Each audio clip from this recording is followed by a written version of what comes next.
Shalom. Sekali lagi shalom.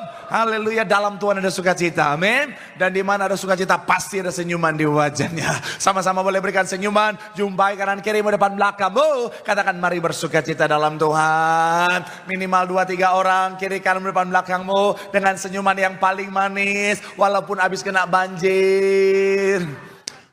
Tadi saya naik mobil rasa naik kapal laut, saudara. Ombak di mana-mana, tapi tetap semangat buat Tuhan. Dan itu juga yang saya lihat dari saudara. Walaupun hujan-hujan, walaupun mungkin ada yang kena banjir, genangan dan lain sebagainya, tapi saudara tetap setia cari Tuhan. Artinya saudara pribadi yang cinta Tuhan. Dan saya mau bilang saudara, orang yang cinta Tuhan, hidupnya anak cucunya pasti diberkati Tuhan. Tepuk tangan sekali lagi yang paling meriah buat Tuhan. Sama-sama bilang sama saya, aku pasti diberkati Tuhan. Anak cucuku pasti diberkati Tuhan. Bilang kanan kirimu, kamu juga pasti diberkati Tuhan. Bilang sama yang ngomong, kamu luar biasa. Bilang sama yang ngomong, semangat. Tepuk tangan yang paling meriah buat Tuhan. Haleluya, haleluya. Yuk, yang bawa Alkitab kita mau angkat Alkitab kita. Alkitab juga boleh, Alkifon juga boleh. Yang nggak bawa Alkitab angkat tangan juga boleh. Sama-sama dengan iman percaya. Sama-sama kita katakan dalam nama Tuhan Yesus. Aku percaya Alkitab ini adalah firman Tuhan. Setiap kata kalimatnya sanggup memberkati aku. Dan hari ini aku pasti diubahkan. Aku pasti dipulihkan. Dalam nama Tuhan Yesus, sama-sama kita katakan amin. Kita buka Alkitab kita saudara, yaitu di dalam Matius pasalnya yang ke-28 ayatnya yang ke-20. Matius pasalnya yang ke-28, satu ayat saja. Di ayatnya yang ke-20, sama-sama yang sudah di sana boleh bilang aku diberkati Tuhan. Sama-sama kita baca, 3, ya. Dan ajarlah mereka melakukan segala sesuatu yang telah Tuhan perintahkan kepadamu. Perhatikan kalimat selanjutnya dikatakan apa? Dan ketahuilah aku menyertai kamu senantiasa sampai kepada apa?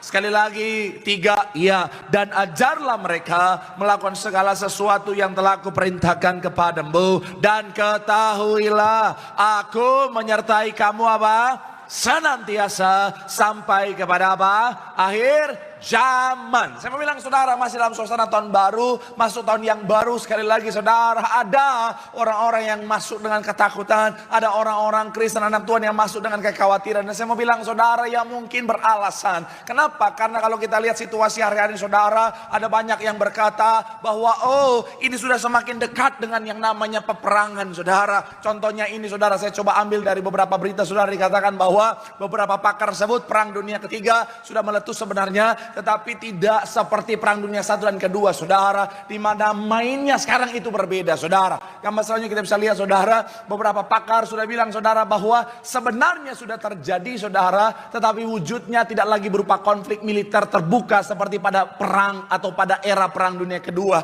Dan akhirnya apa? Ada banyak yang mulai ketakutan, apalagi ada yang bilang begini, wah nanti akan ada shutdown dan lain sebagainya. Saya mau bilang saudara, ya itu mungkin terjadi. Kenapa? Karena memang sudah diramalkan, sudah dinubuatkan, sudah dituliskan di dalam Alkitab saudara. Tapi saya mau bilang saudara, mau seperti apapun keadaannya, mau seperti apapun situasi dunia, anak Tuhan harus ingat ada penyertaan Tuhan yang sempurna. Katakan amin. Sama-sama bilang sama saya, ada penyertaan Tuhan. Bilang kanan kirimu, ada penyertaan Tuhan. Bilang sama yang ngomong, semuanya akan baik-baik saja. Tepuk tangan sekali lagi yang paling meriah buat Tuhan. Haleluya. Kenapa? Karena Tuhan yang berjanji, Dia yang berkata, aku sekali-kali tidak akan pernah membiarkan engkau. Katakan amin. Nah, dan saya mencatat di sini saudara, ketika saudara dan saya dalam penyertaan Tuhan, kenapa kita nggak perlu takut? Kenapa kita nggak perlu khawatir? Karena ada dampak yang luar biasa yang Tuhan sediakan, yang Tuhan kerjakan dalam penyertaannya. Apa itu? Itu akan sama-sama kita akan bahas hari ini dalam judul khotbah penyertaan Tuhan. Sama-sama bilang sama saya, penyertaan Tuhan. Sama-sama bilang sama saya, Tuhan yang menyertai.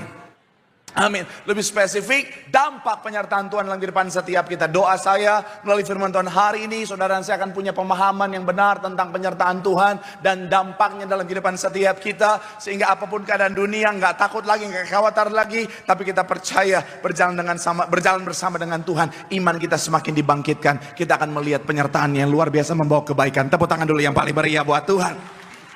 Haleluya. Nah, apa dampak penyertaan Tuhan? Itu sama-sama kita akan bahas. Yang pertama, penyertaan Tuhan menghasilkan keberhasilan. Sama-sama bilang sama saya, keberhasilan. Coba kita buka Kejadian 39 ayat 2 sampai ayat yang keempat. Yuk, Kejadian 39 ayat 2 sampai 4. Yang sudah di sana boleh bilang, aku diberkati Tuhan. Sama-sama kita baca saudara, ayat 2 sampai ayatnya yang keempat. 3, ya. Tetapi Tuhan menyertai Yusuf sehingga ia menjadi seorang yang selalu berhasil dalam pekerjaannya. Maka tinggallah ia di rumah tuannya, orang Mesir itu. Setelah dilihatnya oleh tuannya bahwa Yusuf disertai Tuhan dan bahwa Tuhan membuat berhasil segala sesuatu yang dikerjakannya. Ayat 4, maka ia boleh melayani dia kepada Yusuf.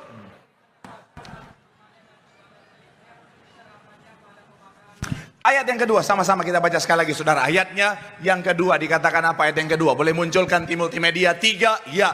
Tetapi Tuhan menyertai, sama-sama bilang sama saya, menyertai Yusuf. Amin. Dampaknya apa? Sehingga ia apa? Menjadi seorang yang selalu apa? Berhasil. Saya mau ajak saudara untuk masuk pada konteksnya saudara. Yusuf adalah budak. Budak, dia nggak punya hak atas dirinya. Budak adalah pribadi yang even untuk nyawanya dia nggak punya hak. Dan bicara tentang budak saudara, budak adalah profesi, adalah keadaan yang nggak punya jenjang karir. Nggak ada budak jadi CEO. Nggak ada budak yang ternyata adalah putra pewaris yang menyamar. Jadi budak memanglah budak saudara.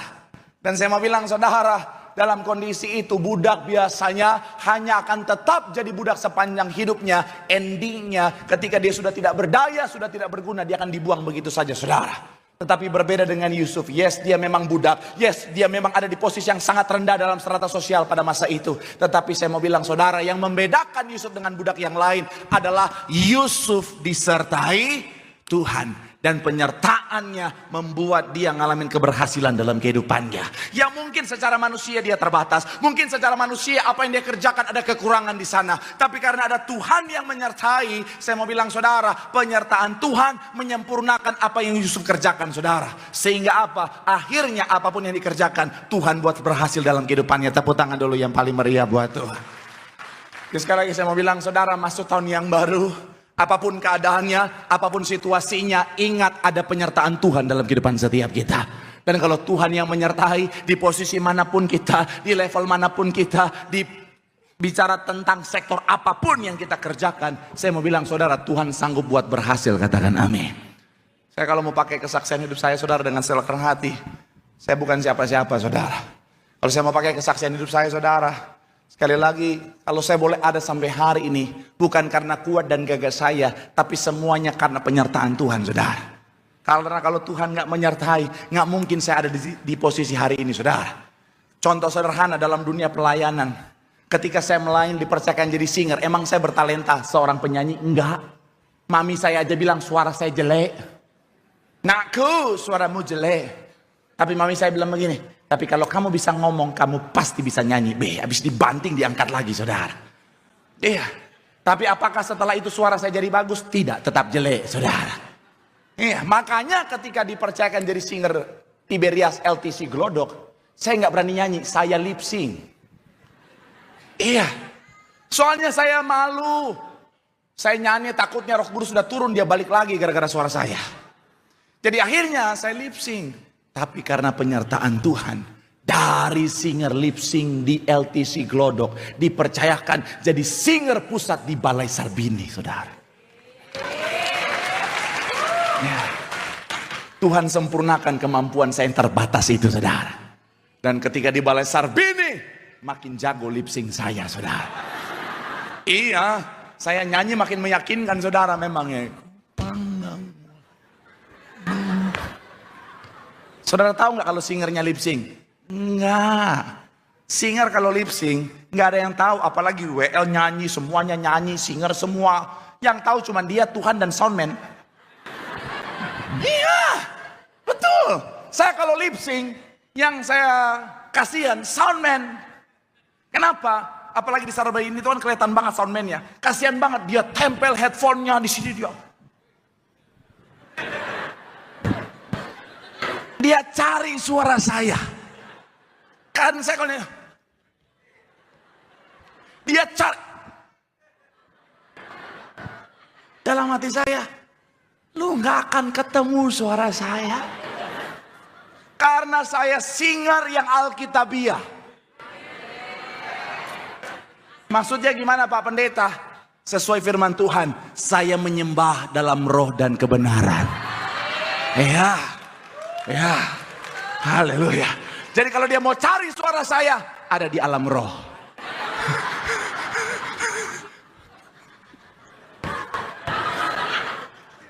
Tapi dari singer yang modal lip sync itu, dalam penyertaan Tuhan diangkat jadi WL. Bayangin, kaget kan? Enggak, kalau WL nggak bisa lip sync. Tapi puji Tuhan, dalam penyertaan Tuhan, Tuhan kenalin saya dengan seorang pemain keyboard dan dia bimbing saya, dia bilang, tenang bro, gua bantu. Jadi dia kasih tahu begini. Jadi pokoknya tembak dulu nada pertama. Abis itu setelah tembak, kasih silakan kaum pria bernyanyi.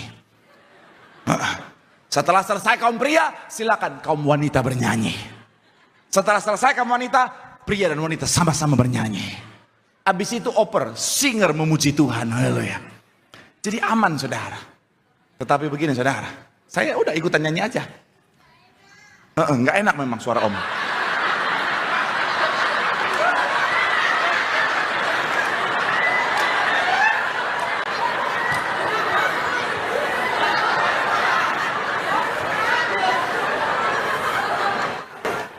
Pasti dipesan sama mamanya, bilang gak enak. Hey, kok bisa pas begitu ya? Tapi saya mau bilang ya, saya mau bilang sekali lagi saudara, dari WL yang modal suara pas-pasan itu saudara, dalam penyertaan Tuhan. Ini kan begini ya, ini kesaksian yang sudah berapa kali saya bagikan saudara. Waktu itu saudara ada pemilihan WL Gembala. Dan orang tidak berhikmat mana yang akan mengajukan saya, nggak ada.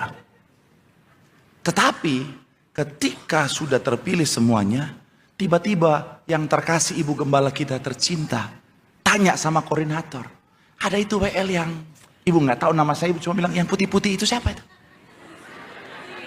Karena ibu nggak tahu nama saya siapa. Pokoknya yang itulah. Oh itu Marcel bu, ya itu juga masukin. Dalam penyertaan Tuhan, jadi WL Bapak Gembala Sidang. Tepuk tangan dulu yang paling meriah buat Tuhan. Apa karena kualitas saya? Enggak. Makanya saya pernah tuh suatu kali yang terkasih Bapak Gembala dulu. Saya udah tembak nadanya, Bapak datang, Bapak lihat.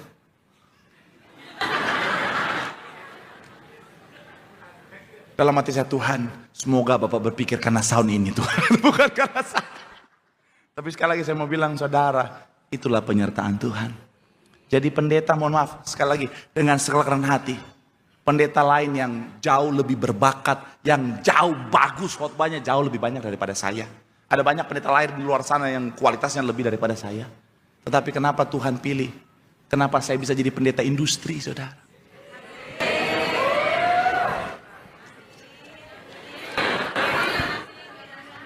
Enggak sombong, enak aja tuh. Kenapa? Karena penyertaan Tuhan. Siapa mau tahu tuh satu kata takjil itu saudara.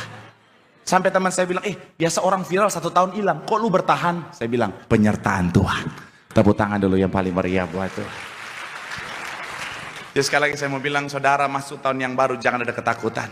Apapun keadaan dunia, apapun keadaan kita, yang terpenting adalah siapa yang menyertai setiap kita. Dan kalau Tuhan ada bersama-sama dengan kita, maka keberhasilan pasti di bagian setiap kita. Tepuk tangan yang paling meriah buat Tuhan. Bilang sama kanan kirimu, dalam penyertaan Tuhan.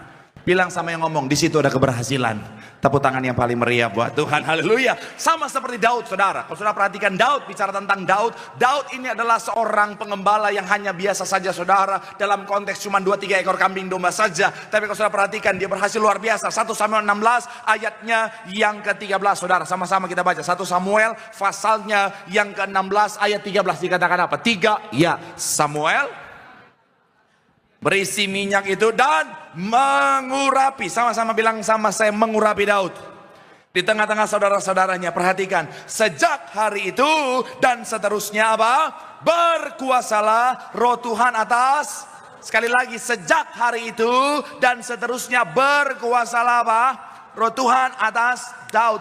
Daud hanya orang biasa. Daud hanya dipandang sebelah mata bahkan oleh keluarganya sendiri. Tapi ketika Daud diurapi, sejak saat itu Roh Tuhan bertakhta berkuasa atas dia. Bicara tentang penyertaan Tuhan, katakan amin. Setelah saat itu hidupnya dipakai Tuhan luar biasa. Makanya di akhir zaman gereja kita, gembala sidang kita diperintahkan kembalikan kuasa di balik perjamuan kudus dan minyak urapan. Minyak urapan secara harfiah dikatakan shemen. Artinya apa saudara? Benar-benar minyak yang ada di depan saudara dan saya. Dan saya mau bilang saudara, ini bicara tentang apa? Sarana, gambaran, bicara tentang bukti Tuhan menyertai saudara dan saya. Dan kalau Tuhan sudah bertakhta, Tuhan sudah menyertai setiap kita, maka keberhasilan pas di bagian setiap kita. Tepuk tangan dulu yang paling meriah buat Tuhan. Bilang sama kanan kirimu, dalam penyertaan Tuhan ada keberhasilan. Tepuk tangan yang paling meriah buat Tuhan. Haleluya. Yang kedua, apa dampak penyertaan Tuhan? Kemenangan dalam segala peperangan. Sama-sama bilang sama saya, kemenangan. Sama-sama bilang sama saya, dalam segala peperangan. Ulangan 20 ayat 4, sama-sama kita baca. Yuk, Ulangan 20 ayatnya yang keempat, yang sudah di sana boleh bilang, aku diberkati Tuhan. 3, ya, sebab dialah untuk berperang bagimu melawan apa?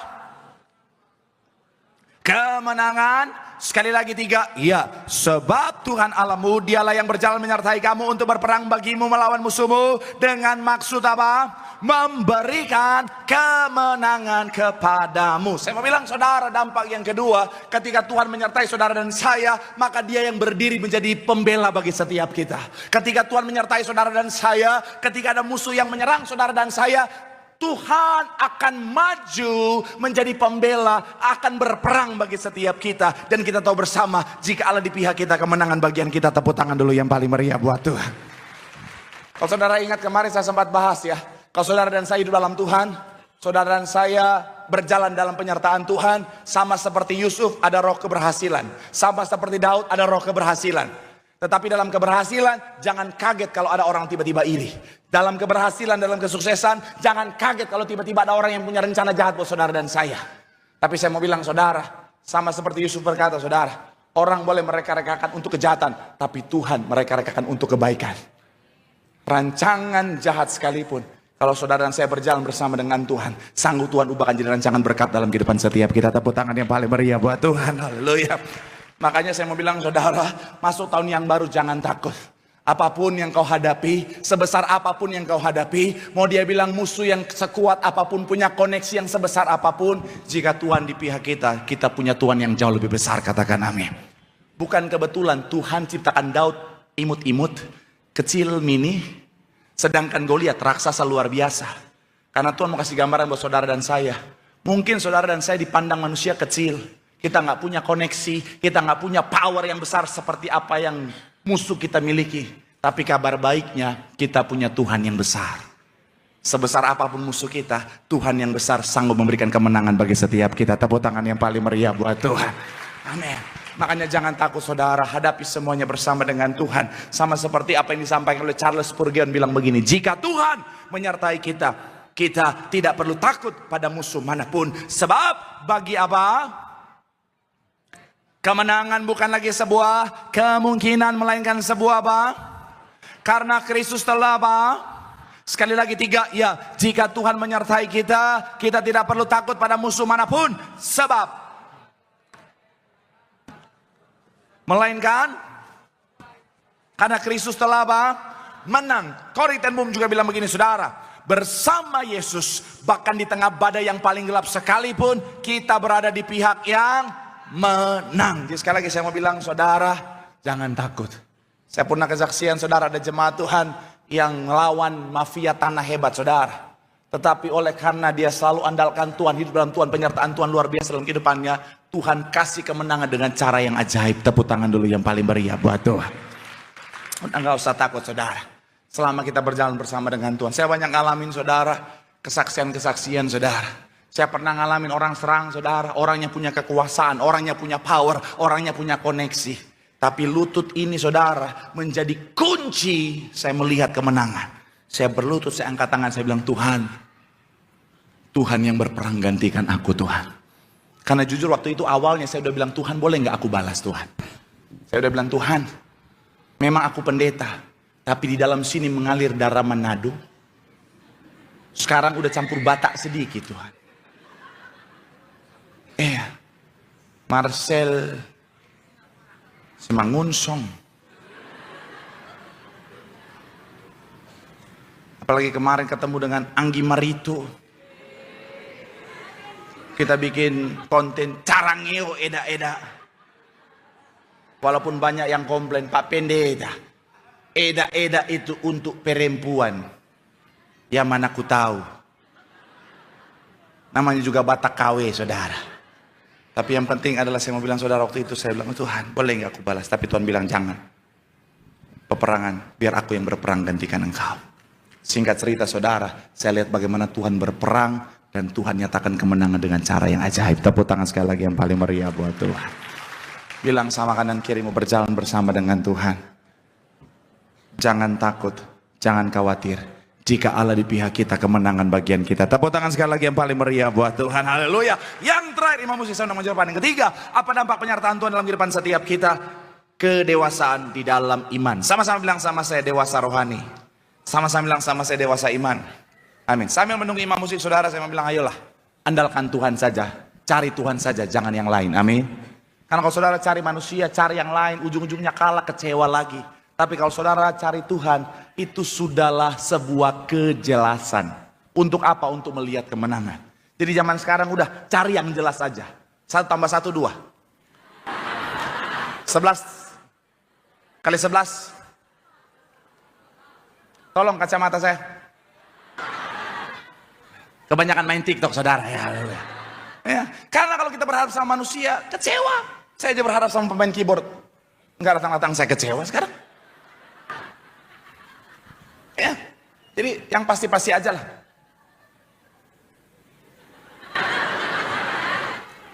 Ya, jadi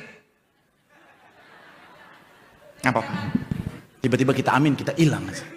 Yang ketiga, apa dampak penyertaan Tuhan? Yang ketiga, kedewasaan dalam iman. Sama-sama bilang sama saya, dewasa iman. Amin. Ayatnya mana? Saudara nggak perlu buka. Saya percaya semuanya tahu tentang bangsa Israel. Di mana ketika pada masa itu saudara di padang gurun 40 tahun Tuhan menyertai mereka. Setiap hari ada tiang awan, tiang api. Tanda penyertaan Tuhan yang luar biasa sempurna dalam kehidupan mereka, dalam perjalanan mereka. Tapi apakah akhirnya semuanya jadi mudah? Tidak. Dalam penyertaan Tuhan, Tuhan tetap izinkan ada proses di sana. Bahkan kalau saudara ingat, saudara ada proses di mana ketika mereka sangat kehausan setelah menyeberangi laut itu, saudara, yang mereka temukan ada sumur. Tetapi dalam sumur itu, saudara, ternyata airnya pahitnya minta ampun. Padahal bisa saja kan Tuhan ciptakan air yang ada dalam sumur itu air yang manis. Dari awal Tuhan bisa ciptakan air dalam sumur itu adalah cap badak. Cap badak itu enak pakai es lagi. Habis makan andaliman pedas-pedas di leher kan. Haleluya. Tapi no, Tuhan izinkan di dalam situ air yang pahit dulu, baru Tuhan suruh Musa lemparkan kayu berubah jadi manis. Karena Tuhan mau mengajarkan mereka sesuatu yang pahit sekalipun kalau di tangan Tuhan sanggup berubah jadi satu yang manis, saudara. Kenapa? Karena Tuhan mau mendewasakan mereka. Dalam proses itu Tuhan mau mendewasakan. Saya mau bilang sekali lagi, dalam Tuhan kesuksesan itu sebuah kepastian. Dalam Tuhan kemenangan itu sebuah kepastian. Tapi dalam Tuhan proses juga sebuah kepastian. Karena saya selalu bilang saudara, sangat mudah bagi Tuhan jawab doa saudara. Sangat mudah bagi Tuhan bikin saudara sukses sesukses-suksesnya. Sangat mudah bagi Tuhan bikin saudara jadi CEO. Sangat mudah bagi Tuhan bikin saudara ngalamin kemenangan demi kemenangan. Tapi sekali lagi, kalau di saat kita belum siap, di saat kita belum dewasa secara rohani, itu yang berbahaya. Karena sesuatu yang baik, kalau kita terima di saat yang belum tepat, bisa jadi nggak baik, saudara. Contoh sederhana, anak SD dikasih 1 triliun, kacau itu, saudara. Dia bisa beli 1 Roblox itu, saudara. Iya. Itu gunung di Roblox dia beli itu, saudara. Skin-skin di Mobile Legends dia beli semua itu, saudara. Semua senjata di PUBG dia beli semua itu, saudara. Di Genshin Impact semua skin dia beli itu, saudara. Saya tahu, saya pro player gamers.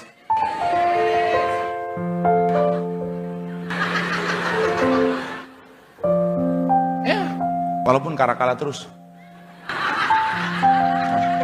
Makanya saya sudah bikin akun baru ganti nama, karena kemarin nama saya pakai nama asli banyak orang suka.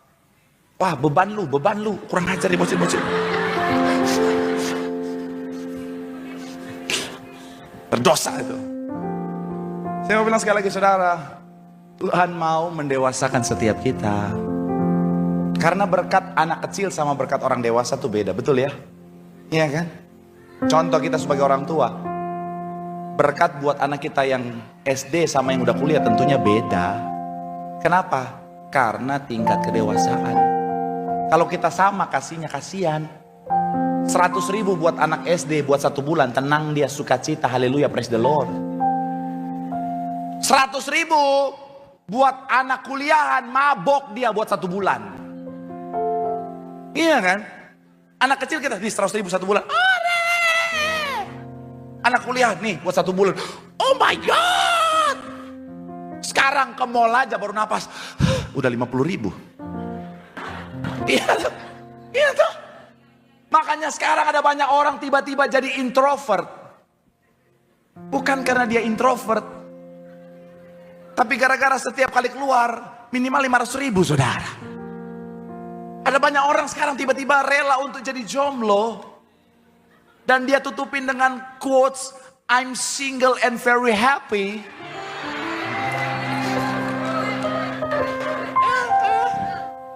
Sebenarnya bukan karena dia happy, cuma karena dia pikirin pengeluaran. Makanya ada laki-laki yang putus, yang dia tangisi bukan perpisahan tapi pengeluaran.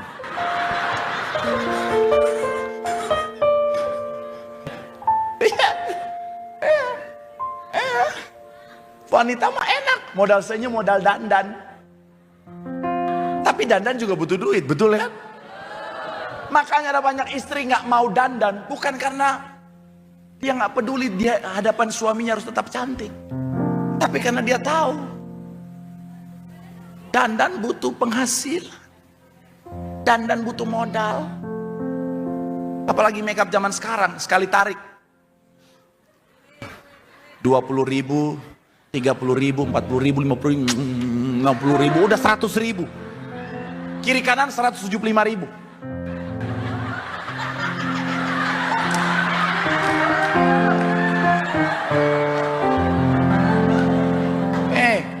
Pensil alis butuh modal.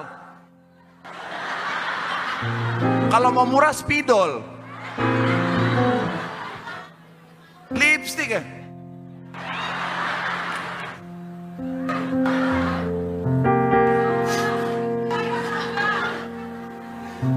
Saya mau bilang sekali lagi saudara, berkat kita yang kita kasih karena kita tergantung tingkat kedewasaan, betul ya? Begitupun Tuhan dalam kehidupan kita. Bagaimana Tuhan mau berkati kita lebih kalau kita belum dewasa secara rohani? Bagaimana Tuhan mau berkati lebih dengan kepercayaan yang lebih kalau kitanya belum dewasa secara iman? Makanya dalam proses itulah, dalam penyertaannya lah, Tuhan izinkan proses untuk mendewasakan setiap kita. Jadi kadang-kadang kalau saudara dan saya diizinkan ngalamin proses bukan karena Tuhan gak menyertai. Ada banyak orang langsung bilang begini, oh Tuhan kok gak menyertai saya, Tuhan kok meninggalkan saya. No, justru proses itu adalah bukti penyertaannya dalam kehidupan setiap kita. Bahkan sekalipun kita diizinkan masuk dalam lembah yang kelam sekalipun, bukan karena Tuhan tidak menyertai kita. Sekalipun di tempat yang gelap bayangan kita sendiri meninggalkan kita, tapi Tuhan tetap setia saudara. Dan kenapa Tuhan izinkan itu? Saya suka kalimat dari Billy Graham bilang begini saudara. Billy Graham bilang begini, gunung-gunung memang memberikan pemandangan yang indah, tetapi buah-buah tumbuh di lembah yang apa? Rendah. Kedewasaan iman di lembah kehidupanlah mendatangkan apa? Sekali lagi saudara, gunung-gunung memang memberikan pemandangan yang indah, tetapi buah-buah tumbuh di lembah yang rendah. Kedewasaan iman di lembah kehidupanlah yang mendatangkan berkat kelimpahan rohani. Jadi kadang-kadang saudara, Tuhan lagi izinkan saudara dan saya itu ngalamin lembah, perjalanan yang gelap, yang lembab itu, karena Tuhan mau kita ngalamin yang namanya bertumbuh dan berbuah secara iman dan rohani saudara. Karena melalui proses itulah kita dibentuk. Karena Tuhan mau suatu hari nanti kita jadi CEO lagi, saudara. Bisa. Lagi.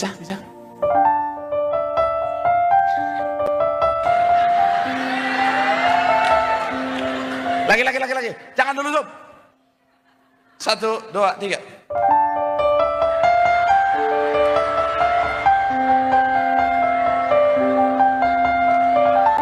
Kembalinya sang pewaris. Foto macam apa ini? Haleluya. Ayolah. Setia pada prosesnya. Karena proses itu mendewasakan setiap kita untuk siap terima berkat Tuhan. Tepuk tangan yang paling meriah buat Tuhan. Bilang sama kanan kirimu, dalam penyertaan Tuhan, Tuhan mau mendewasakan setiap kita untuk siap terima berkat yang besar. Sekali lagi tepuk tangan yang paling meriah. Yang diberkati boleh lambaikan tanganmu. Sorak-sorai yang paling meriah buat Tuhan. Haleluya, haleluya. Masuk tahun yang baru, jangan ada ketakutan, jangan ada kekhawatiran.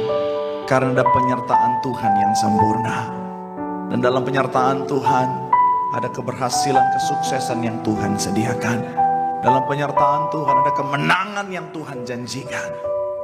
Tetapi dalam penyertaan Tuhan juga ada proses yang Tuhan izinkan untuk mendewasakan setiap kita. Kalau hari kau hadapi masalah, kau hadapi tantangan, hadapi persoalan, hadapi jalan kegelapan, bukan berarti Tuhan tidak menyertai setiap kita. Karena sekalipun kita berjalan dalam lembah kegelapan, Tuhan tetap setia ada di sana. Karena penyertaannya sempurna dalam kehidupan setiap.